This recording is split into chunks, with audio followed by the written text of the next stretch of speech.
Биография. Нигина Аманкулова – национальная таджикская певица, исполнительница народных песен. Будущая артистка эстрады родилась 30 января 1986 года. В Пинджикенте, Таджикская ССР, в многодетной семье таксиста и бухгалтера. У Нигины 4 братьев. Старший Хуршед занимается бизнесом, младший Хусраф отучился в музыкальном колледже. Певица Нигина Аманкулова. Третий брат певицы Хайом занимается резьбой по дереву, последний Хамиджон получает образование. Нигина не училась в музыкальной школе, но любовь к музыке и певческий талант ей передались по наследству от прадеда, который был певцом и исполнителем на национальном инструменте – рубоб. В детстве Нигина пела только в собственное удовольствие. Когда девушка заканчивала школу, то впервые выступила перед публикой с песней собственного сочинения Алвида «Мактаб» «Прощай, школа». Выступление начинающей певицы произвело фурор на зрителей. Но Нигина, следуя собственной мечте стать врачом, после десятилетки поступила в медицинское училище. Музыка. В течение всех лет обучения на медсестру Нигину приглашали на городские праздники в качестве исполнительницы народных песен. Девушка с радостью участвовала в мероприятиях. Уже тогда Нигина создала собственный стиль, придумывая наряды для концертов.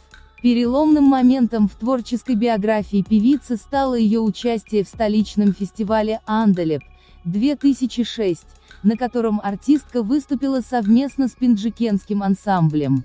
Девушка исполнила музыкальную композицию «Дар Лаби Обе» на берегу реки и завоевала гран-при.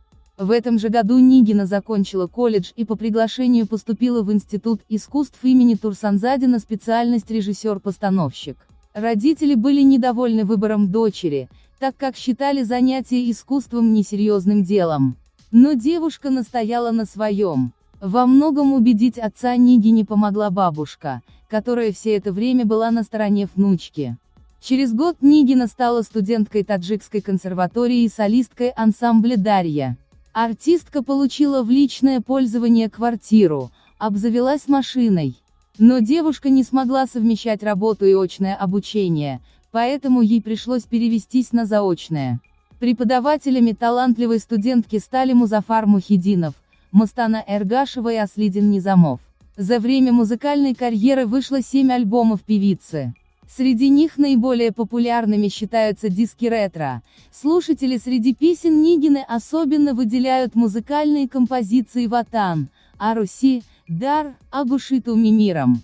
Таджикская певица в основном выступает на родине, а также в странах Азии и Европы. Композитор Сираджидин Фазилов написал к большинству песен Нигины музыку. Также певица сотрудничает с Саидкулом Белоловым и Шарифом Бедаковым. Клипы девушка снимает на родине. Личная жизнь. В 2007 году Нигина вышла замуж за собственного кузена Фируза.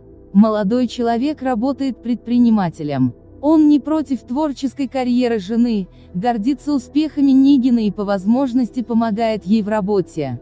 В 2008 году у молодых родился первенец Азамат. Когда Нигина уезжает на гастроли или выступает с концертами, присматривать за сыном помогает мать. Калина на зиму, польза и вред ягоды. Нигина Аманкулова с сыном. Находясь дома, девушка любит готовить блюда национальной и европейской кухни для родных. Но сама Нигина отдает предпочтение легким салатам.